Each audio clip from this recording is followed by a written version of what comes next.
Hello everyone and welcome back to another exciting day in our polar parrot fish fry journey. Today is day 17 and it's always such a joy to have you here with us following along with these tiny lives as they grow day by day. Now every single morning when I check them, it feels like opening the next page of a book. There's always a new story unfolding. Yesterday on day 16, we saw the fry becoming much bolder. They weren't just hiding in safe corners anymore, but they were darting out into new spaces, exploring and gaining confidence. Now their parents too played their part differently. Instead of hovering close, they gave the fry a little more independence, stepping back while still keeping a watchful eye.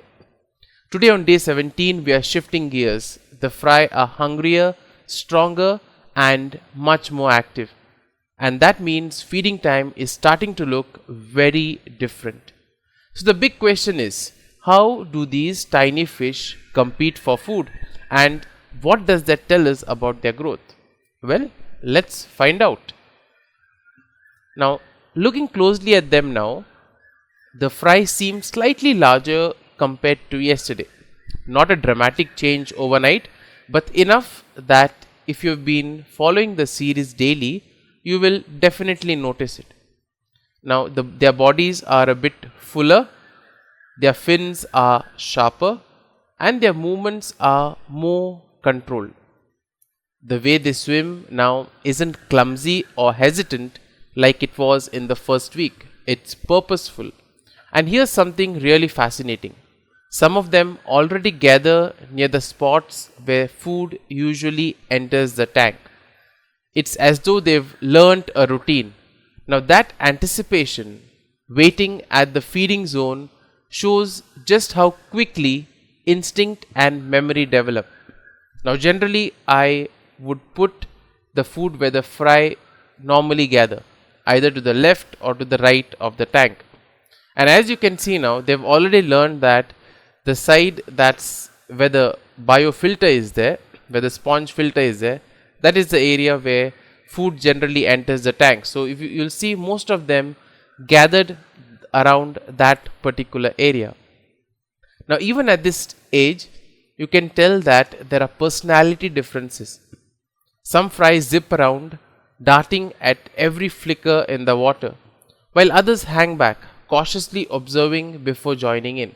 It's almost like watching kids in a playground. The bold ones are already halfway up the slide, while the shy ones are still deciding whether they want to climb the steps or not.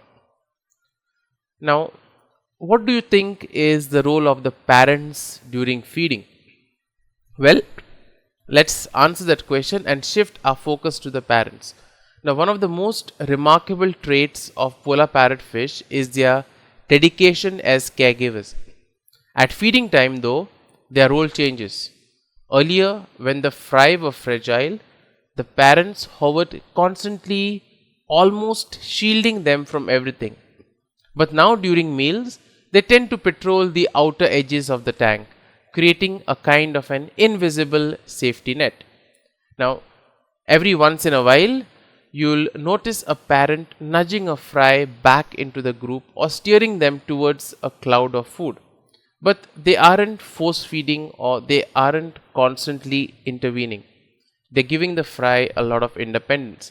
It's almost like a family dinner where the parents make sure that the food is on the table and it is safe to eat. But the kids are the ones scrambling for their share. The parents don't grab a spoon and feed each one individually anymore.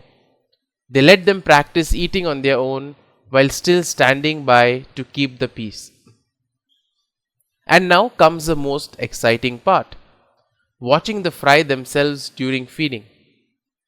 Now the moment food enters the water, whether it is brine shrimp, whether it is microworms, or whether it is finely crushed flakes or pellet powder, the fry spring into action. Their bodies twitch, tails flick rapidly, and they rush towards the tiny floating particles. Some fry are bold hunters, chasing multiple food pieces in one go, darting here and there like lightning. Others are more timid, staying on the edges and snatching up leftovers once the bold ones have had their fill. Now you'll notice the shoaling instinct, the tendency to stick together. Now, temporarily, that breaks down when food arrives. Now, when the food arrives, instead of staying close, they'll scatter in all directions, each one focusing only on the prize in front of them. After the frenzy, they regroup naturally like magnets pulling them together. It really does look like a miniature food court rush. Imagine opening the doors to a buffet. The bold ones rush straight to the main dish, while the quiet ones wait for the crowd to thin out before they make their move. Now, we've spoken so much about their food behavior. We also need to speak about the importance of diet and nutrition. So, let's in a way talk about why this stage is important and why what they eat also is equally important. Now, just like human babies need balanced nutrition for brain and body development, fish fry also rely heavily on high quality food for their growth. So we have discussed this many times on this platform, whether baby brine shrimp are the best, they are like on the top of the table, top of the chart when it comes to food for fry, because it's like a super food for them. It's like, the most highest or the richest form of food that you could provide them. And they are packed with protein which helps build muscle strength and fin control. Now, even though you feed them with brine shrimp, rotating is very important. So, rotating the diet is important. Adding crushed flakes or microworms or pellet powder, this ensures that they don't miss out on the essential nutrients. And we'll see that variety also keeps them from becoming dependent on just one type of food. And here's a really important tip for anyone that's raising fry. Small frequent meals are better than one big dump of food, because fry stomachs are tiny, they can only process a little at a time. Overfeeding doesn't just waste the food but also uneaten particles sink and decay, thus polluting the water. So the golden rule of fish keeping at this stage is simple: nutrition and clean water equals happy, healthy fry. Now, when we speak about this feeding frenzy, it isn't just about getting a full belly. It's training for survival. Now, in the wild, these fry wouldn't be just competing with their siblings for food. They'd also be dodging predators at the same time.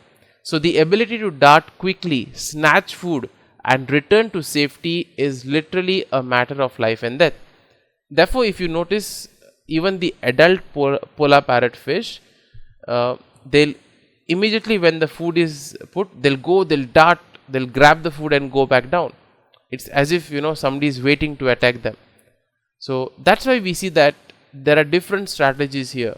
Bold fry chase aggressively, they'll likely grow faster, but they take risks. Cautious ones hang back, but they conserve energy and avoid unnecessary danger. Now, both approaches are valuable in nature. And this reminds me of siblings at a dinner table. One child reaches across the table to grab the biggest piece, while the other waits patiently for what's left. Both eventually eat, but their approaches and personalities shine through in the process. So, what does day 17 really mark? Now, it's a milestone in terms of social dynamics. The fry aren't just swimming and surviving anymore. They're beginning to compete. That means they're developing instinct that will carry them into adulthood. The parents, on the other hand, are stepping back. They're giving enough space, showing trust in their young. And the fry themselves are testing boundaries, building muscles, and showing the first signs of social hierarchy. Now, looking ahead, we can expect some certain exciting changes. Firstly, fry scattering more widely across the tank. That is something to watch out for. Next is growth spurts, making them look like miniature adults. Already now, some of them have got that shape of the adults, but well, since they are a bit transparent, it's a bit difficult to make out from this angle. Feeding will become more competitive in the future, almost like an organized chaos. Now, if I had to sum up day 17 in 3 words, I'd say hunger, hustle, and growth. So what have we seen today? The fry are slightly bigger, but they are hungrier. And we have witnessed what we call as a feeding kind of frenzy. The parents are still protective, but they are less involved. They are trusting their fry to manage meals. And most importantly, feeding isn't helping the fry build strength, but it's also about helping them grow in their survival instincts.